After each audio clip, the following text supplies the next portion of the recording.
چھپ کے گناہ کرتا ہے اس کا حیا تو ختم ہوتا ہے لیکن اس کے اپنے تک اس کے اثرات ہوتے ہیں. لیکن وہی شخص جو چھپ کے گناہ کرتا ہے جب اعلانیہ کرنے لگ جاتا ہے تو اس کے اثرات دوسروں تک بھی پہنچتے ہیں. تو جن قوموں میں لوگ اعلانیہ گناہ کرنے لگ جاتے ہیں تو پھر اس معاشرے میں اس قوم میں حیا ختم ہو جاتا ہے. دوسری بات کہ حیا کا خاتمہ جن چیزوں میں سے ہوتا ہے ان میں سے ایک چیز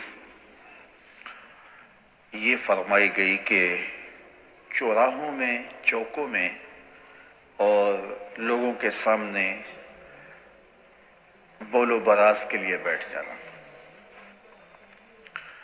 تو واش روم پردے میں ہونے چاہیے. جب ان کا واجبی اور معمولی پردہ ہوگا تو اس سے حیا باختگی کا سبق ملتا ہے. تیسری بات یہ بھی علماء نے بیان کی کہ گالی گلوچ جس قوم میں پیدا ہوتی ہے تو اس قوم میں بھی حیا کا جوہر ختم ہو جاتا ہے. حضور نبی رحمت صلی اللہ علیہ وآلہ وسلم کا دین اٹھا کے دیکھ لیجئے, ساری شریعت اسلامیہ کا مطالعہ کر کے دیکھ لیجئے. زبان کو سنبھالنے کی بہت زیادہ تلقین کی گئی ہے کہ آپ کی زبان سے کوئی ایسا لفظ نہ نکلنے پائے جو کہ معاشرت کو بے حیائی کی طرف جھونک دے, بلکہ انسان تو انسان رہا, جانور کو گالی دینے سے بھی منع کیا گیا, جانور کو گالی دینے سے بھی روکا گیا. یہ شریعت اسلامیہ کا مزاج ہے. ہم لازم سمجھ لیتے ہیں جو ہمارا مخالف ہو اس کے لیے شریعت ہمارے اوپر نافذ نہیں ہوتی. مخالف کے لیے جو ہمارے دل میں آئے, جو ہماری زبان پہ آئے, ہم کہہ ڈالیں. دشمنی کے بھی آداب ہیں, اسلام نے جنگ کے بھی آداب رکھے ہیں. تو اس سے اس کو جو نقصان ہوگا وہ تو ہوگا ہی, اپنے آپ کو آپ برباد کریں گے.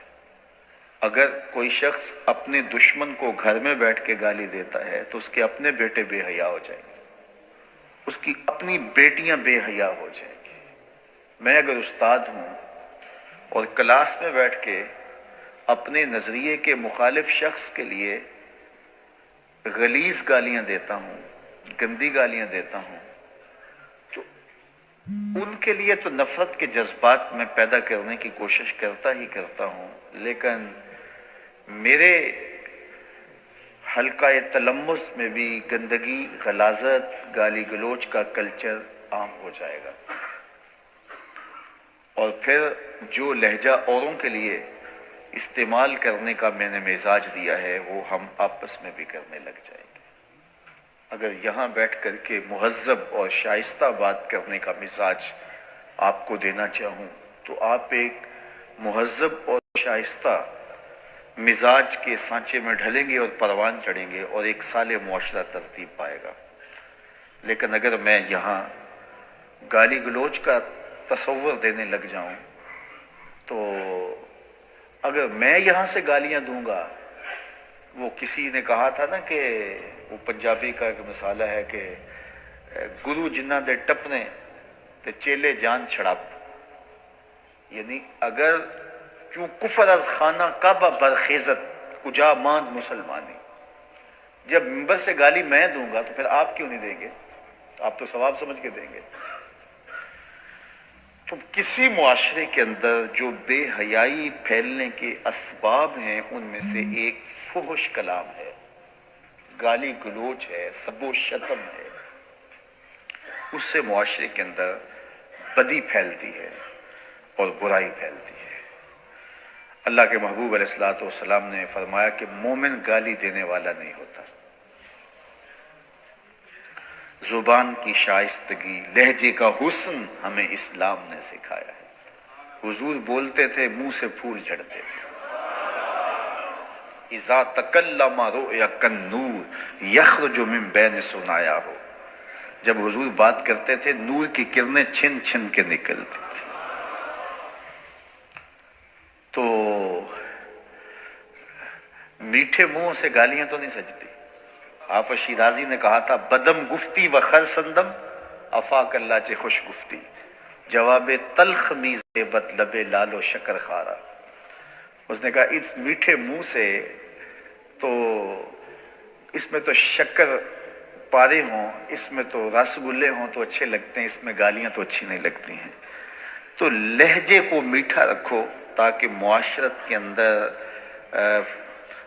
بدی نہ پھیلے، معاشرے کے اندر فحش مزاج پیدا نہ ہو. بعض اوقات ہم سمجھتے ہیں یہ معمولی بات ہے، لیکن اس کے اثرات بڑے دور رس اور گندے ہوتے ہیں. تو تیسرا سبب علماء نے لکھا ہے کسی بھی معاشرت کے بے حیا ہونے کی وجہ سے کا سبب گالی گلوچ ہے. انفرادی طور پہ تو کوئی شخص بے حیا ہو تو وہ اس کے ایمان کی کمی ہوتی ہے، ایمان کی کمزوری ہوتی ہے، چونکہ حیا اور ایمان جڑے ہوئے ہیں. جب حیا رخصت ہوتا ہے تو ایمان بھی رخصت ہو جاتا ہے.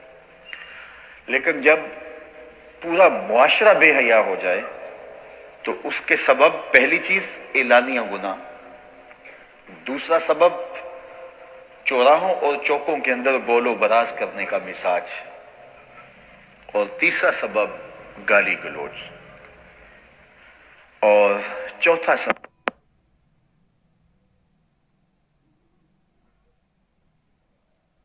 وہ شائستہ نہ ہو.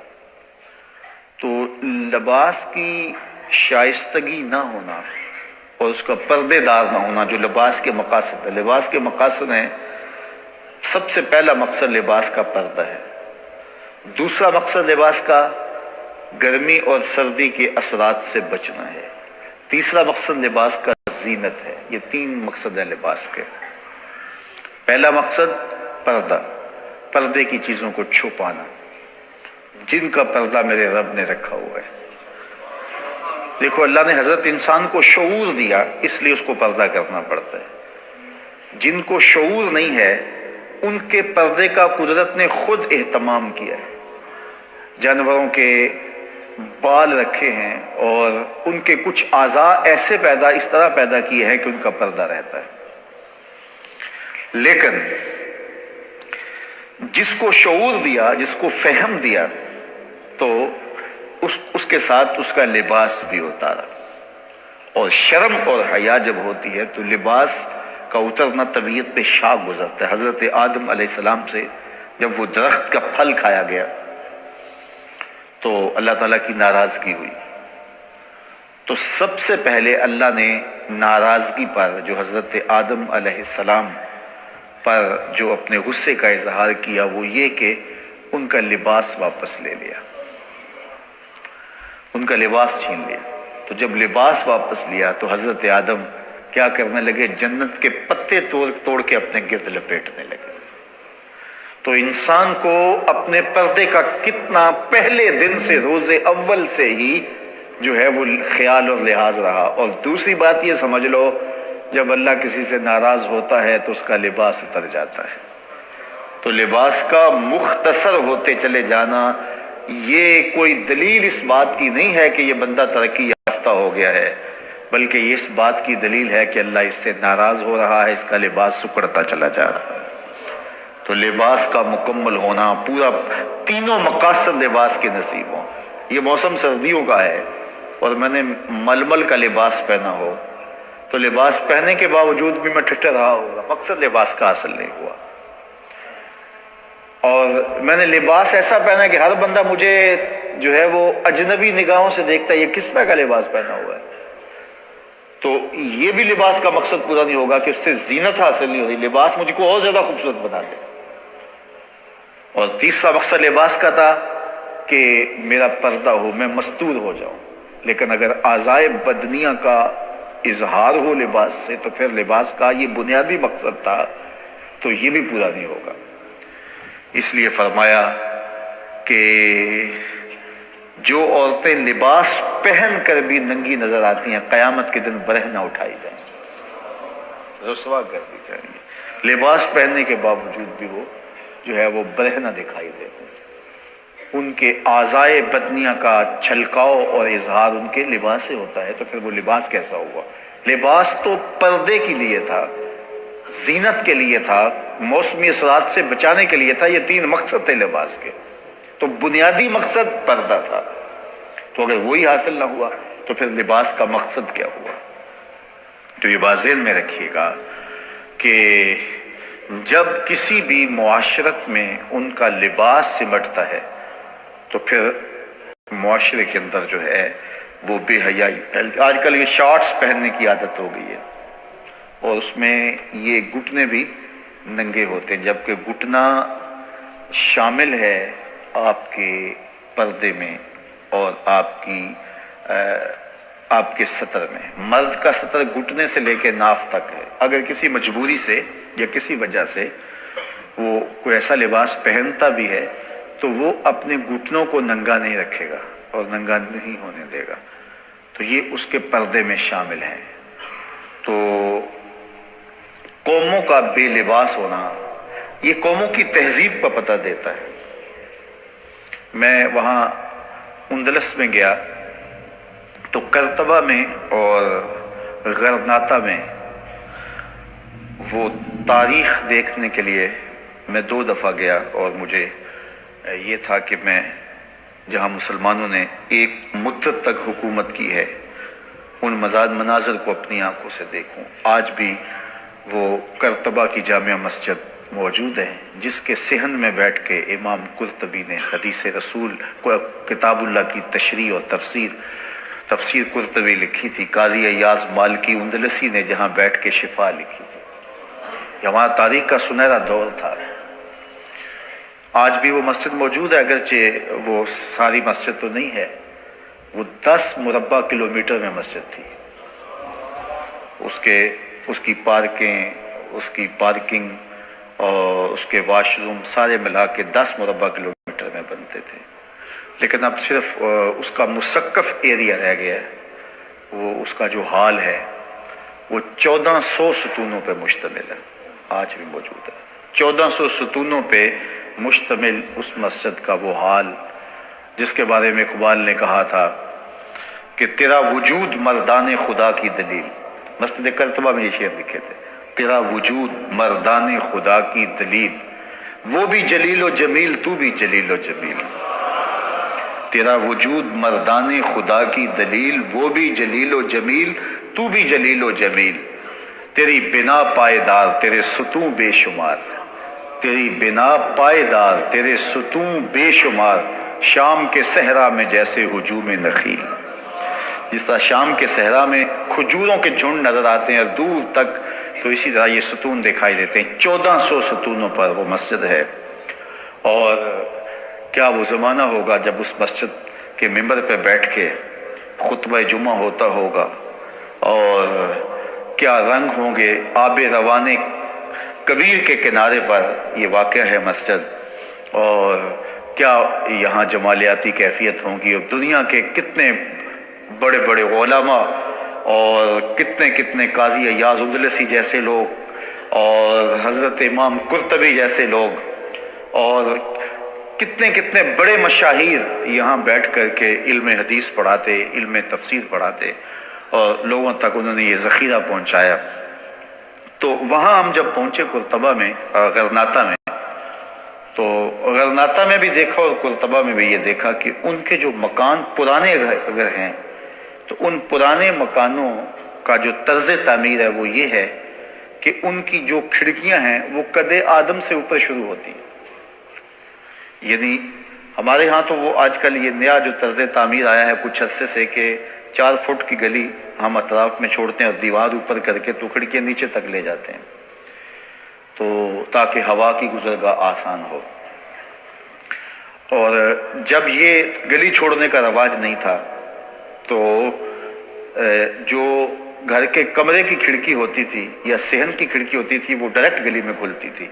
تو اس وقت طرز تعمیر جو مسلمانوں کا تھا اور جو دوسرے لوگوں کا طرز تعمیر تھا اس میں فرق تھا. جو دوسرے لوگ تھے وہ نیچے سے کھڑکی شروع کرتے تھے اور ہم قد آدم سے اوپر شروع کرتے تھے، چونکہ یہ طرز تعمیر بتاتا ہے کہ اندر کوئی حیا والے رہتے ہیں اور گلی سے گزرنے والے شخص کی نظر اندر نہ پڑے. تو میں نے دیکھا ہے کہ مغرب کے اندر تو یہ تصور نہیں ہے کہ اتنے قد آدم پہ کھڑکیاں ہوں، لیکن وہاں قد آدم پہ پرانے مکانوں کی کھڑکیاں دیکھی ہیں۔ تو یہ طرز تعمیر بتاتا ہے کہ مسلمانوں کے خمیر میں حیا رکھا ہے۔ میرے حضور نے سچ کہا تھا، جب ایمان آتا ہے تو حیا آتا ہے، جب حیا رخصت ہوتا ہے تو ایمان بھی رخصت ہو جاتا ہے۔ تو ہمارا طرز تعمیر، ہمارا لباس، ہماری وضاقتہ، اس طرح ہماری گفتگو میں فحش مزاج نہیں ہوگا۔ آج کل وہ لطیفوں کا دور چلا ہے، کہ جب سے یہ واٹس ایپ اور دیگر چیزیں آئی ہیں تو جو جس کے پاس آتا ہے اس کو آگے بڑھا دیتا ہے، اور گروپ کے اندر بیٹی بھی ہوتی ہے، گروپ کے اندر بیٹے بھی ہوتے ہیں، اس گروپ کے اندر اس کے دوست بھی ہوتے ہیں، بعض کا بزرگ بھی ہوتے ہیں۔ تو ہر چیز ہر ایک کو بھیجنے والی نہیں ہوتی ہے۔ تو اس سے کیا ہوتا ہے کہ وہ چیزیں جو میاں بیوی کے مابین گفتگو والی تھی، وہ بھی بیٹی اور بیوی کے سامنے جو ہے وہ گفتگو ہو رہی ہے۔ جو چیزیں بیٹے اور بیٹی کے درمیان کرنے والی نہیں تھی، صرف بیٹوں سے کرنے والی ہے، وہ بھی بیٹی کے سامنے ہو رہی ہے۔ ماں اور بیٹی کی جو کرنے والی باتیں تھی وہ بھی بیٹوں کے سامنے ہو رہی ہیں۔ تو معاشرہ جو ہے وہ حیا کے جوہر سے خالی ہو گیا ہے۔ عورتوں کے پردے والی چیزیں، تو جب لفظ برہنہ ہوتے ہیں، گالی تو دور کی بات ہے، جب لفظ برہنہ ہوتے ہیں تو اس سے معاشرے کے اندر گندگی پھیلتی ہے۔ کسی زمانے میں جب کوئی ایسا ماجرا ہوتا تو اخبار میں خبر چھپتی تھی کہ فلاں جگہ پر ایک مرد اور ایک خاتون، یا ایک لڑکا اور ایک لڑکی قابل اعتراض حالت میں پائے گئے، بس اتنی خبر ہوتی تھی، قابل اعتراض حالت میں پائے گئے۔ تو بس یہ لفظ ہی کافی تھا اس مفہوم کو بیان کرنے کے لیے۔ اور آج میڈیا کیمرہ لے کے وہاں گھسا ہوا ہوتا ہے اور مناظر دکھا رہا ہوتا ہے۔ لفظ تو لفظ رہے، لفظوں میں بھی پردہ ہوتا تھا، لفظوں پر غلاف چڑھا کر کے جو ہے وہ لفظ بیان کیا کرتے تھے۔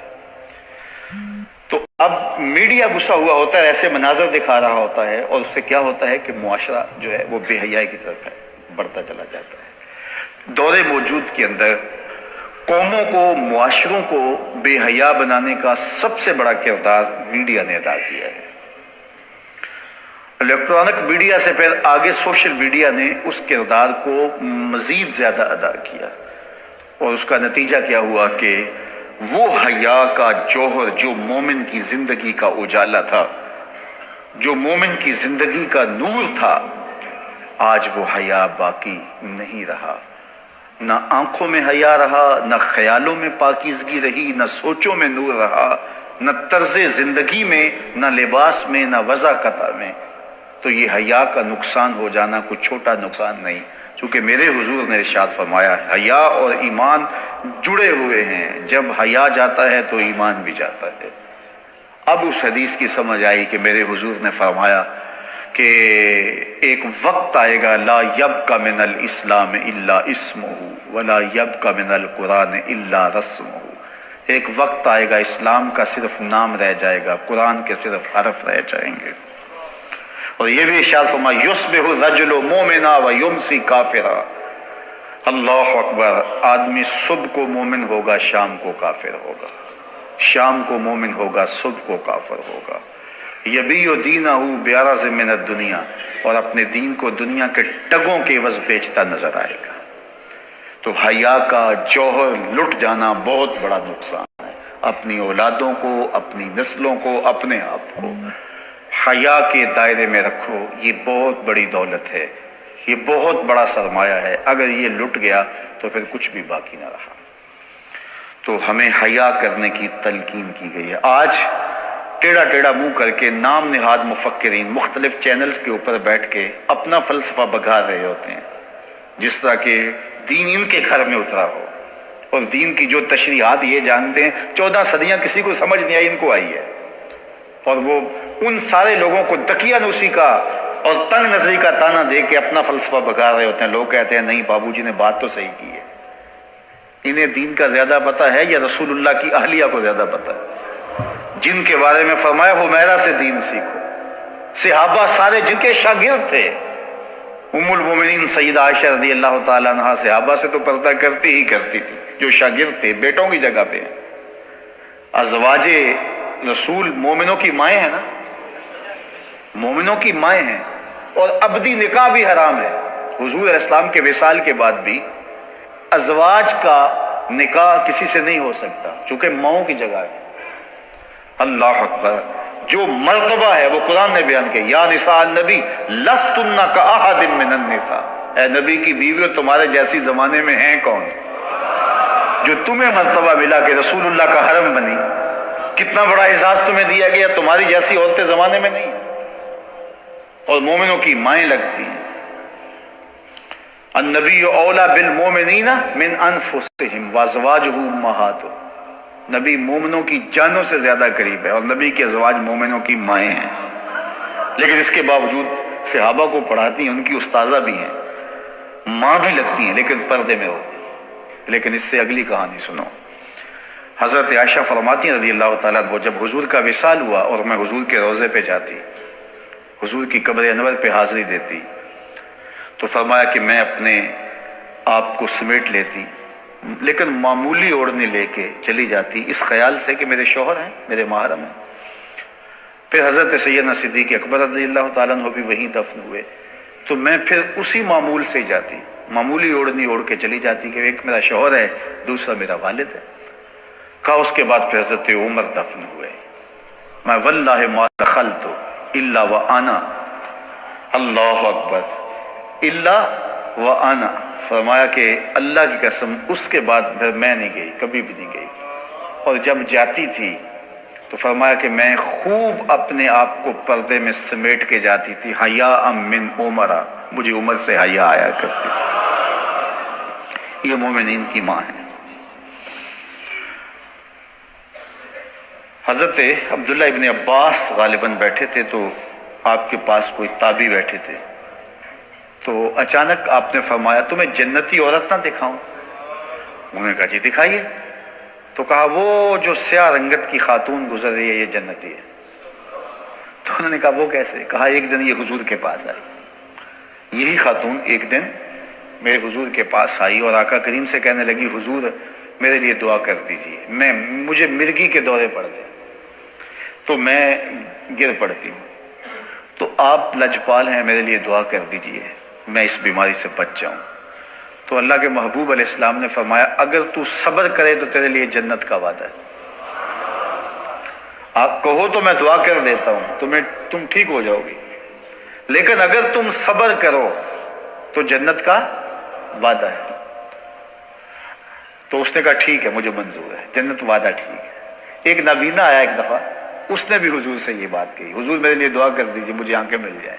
تو حضور نے اس سے بھی کہا اگر تو صبر کرے تیرے لیے جنت کا وعدہ۔ اس نے کہا میں نہیں کر سکتا۔ اس خاتون نے خاتون ہو کے کہہ لیا کہ جی ٹھیک ہے میں کروں گی صبر، مجھے رہے بیماری۔ اب یہ مرد تھا، تو حضور علیہ السلام نے فرمایا اگر تم صبر کرو تو تمہارے لیے جنت کا وعدہ ہے۔ اس نے کہا میں نہیں کر سکتا، مجھے تو آنکھیں چاہیے۔